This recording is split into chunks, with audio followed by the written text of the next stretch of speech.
Welcome to this interview. Here I'm joined by YouTube strategist Katara Lane, and she is also my client. And we are here to celebrate her 20K week last week and also her first 15K deal signed. Katara, how are you feeling? Can you please introduce yourself to us? Yeah, I'm feeling good, a bit tired. But yeah, I do YouTube strategy. So basically helping business owners be able to get more leads through YouTube. Amazing. So, Katara, tell us more like, why is it that you started working together with me? Yeah, so I think we've been in contact since like early January. Uh-huh. Um, and I knew sort of like at the very beginning that I wanted to work with you. But it was just like I was waiting like in the way sort of like I sort of like wait for the right time or the specific time that I need that specific thing. So I knew when I was having sort of like my closing issue, I knew that you were the person that I need to go to. Amazing. And tell us more, what is that closing issue specifically?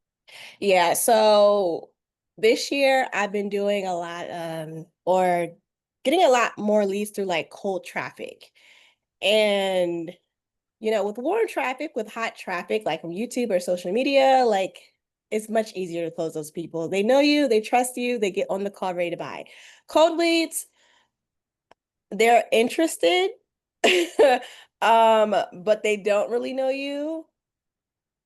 They may like you and they may slightly trust you. So it's just the dynamics is a bit different. So I was really having trouble closing the cold leads, and I knew I needed like something different to like do that. So yeah. Mhm.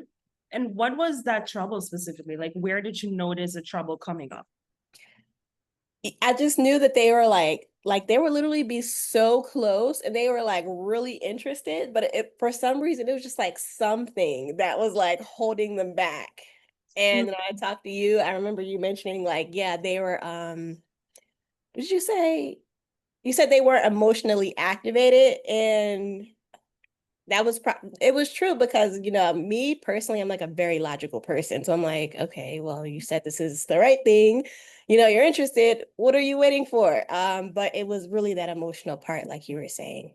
Yeah, exactly. So they were like sold on the solution, the features, but then there was that part of them that was just not emotionally in it, and therefore they would not like go ahead with working together with you. So in terms of that 6 week closing sprint, right? Like that's the offer you joined. What was so appealing about that specific offer for you?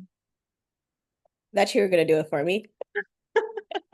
I was literally right in the middle of a launch, or right in the beginning phases, so I knew I was like, okay, I'm gonna get some more calls. If I do not close these calls, I am going to be literally irritated, even more than I already am. So, and the fact that you just did it for me, I think I was a week out before the launch. Was it a week before the launch? Mm-hmm. Yeah, you got it done for me within like a week. Yeah, it was about a week, and I was able to like immediately like use and practice the assets. Exactly. So everyone, if you don't know what she's referring to in the offer, essentially what I do is I design a sales presentation for you for before the call, as well as the whole presentation you're gonna give during the call. And it's all based on buyer psychology, etc. So going to that sales presentation, because obviously you close 20K in 1 week from your cold traffic, right? What would you say is different in the way you're doing the presentation versus what you were doing before? Yeah, so right, the way you sort of like showed me to go through it, it's a lot more of like asking questions before. I mean, I, I wouldn't say I was trying to convince them, but I'm trying to figure out like what the issue was.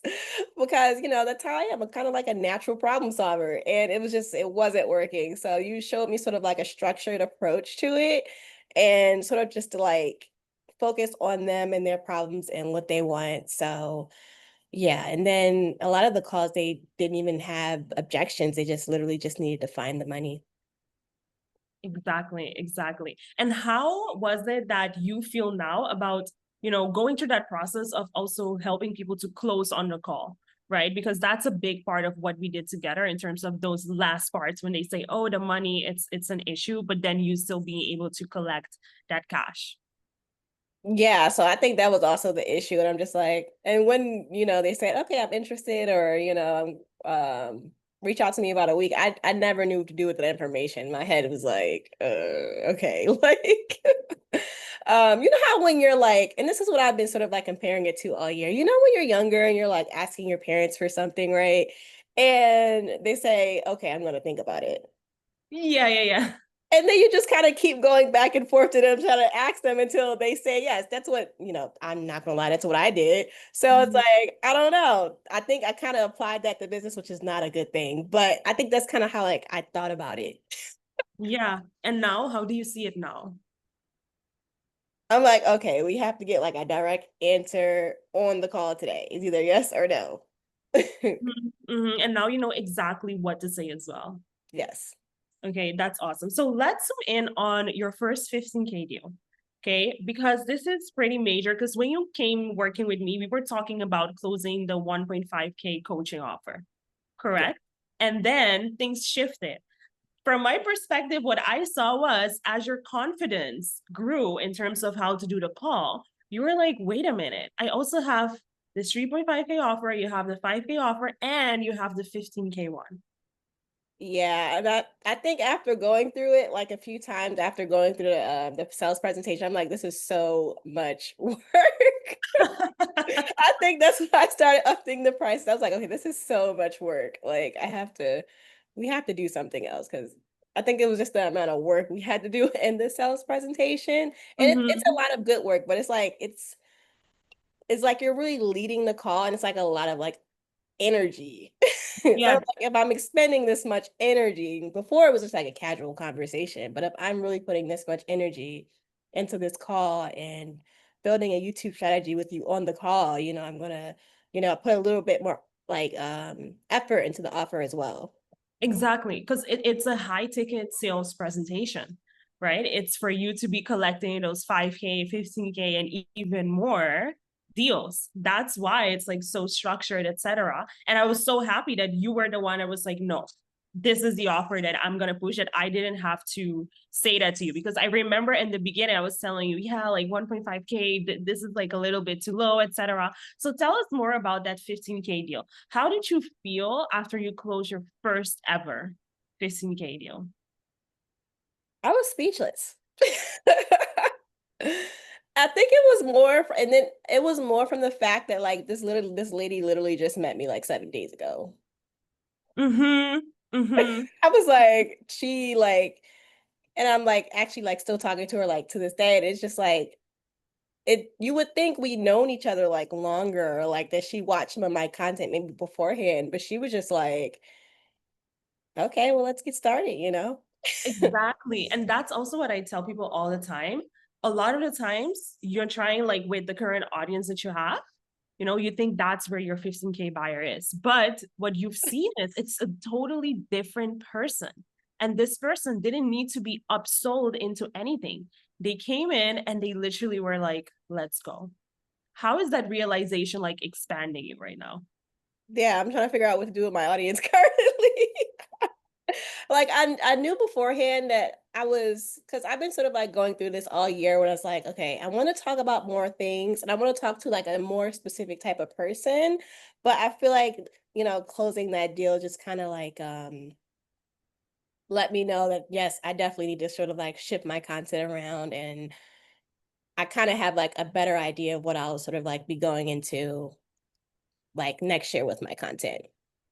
Wow, amazing. So does that mean that that's going to be your new standard, like these 15K deals? Um, I wouldn't say it's like a new standard for me, but I've definitely sort of like I want to attract more people like that. Mm-hmm. Mm-hmm. So you have like, so you're, because I know that you like to help people at all different levels. Yeah, Yeah, I like to make my information really accessible to like those who need it, but also if I'm able to get more of those deals, then I can also probably do more of the other things as well. exactly, exactly. So what would you say, like in terms of your skills, what has been the biggest shift in the past? Because it's only been 5 weeks, right? In the past 5 weeks. Kind of just haven't even felt that long. Definitely the closing skills. Mm. Like, yeah, that's definitely like the skill that's improved the most. Thank God. Thank God, indeed. Indeed. So, what would you say to someone that is considering doing the 6-week closing sprint, but isn't sure yet if this is going to work for them? Yeah, definitely try it. You should definitely get on it. Get on it like sooner rather than later, especially if you're having trouble in like your sales calls, whether it's coming from warm or cold traffic. And yeah, Aisha has a lot of great tips, so you should definitely work with her. Okay, amazing. Thank you so much, Katera, for this interview. And everyone, if you need help with YouTube strategy, Katera is your girl for that. Okay, see you.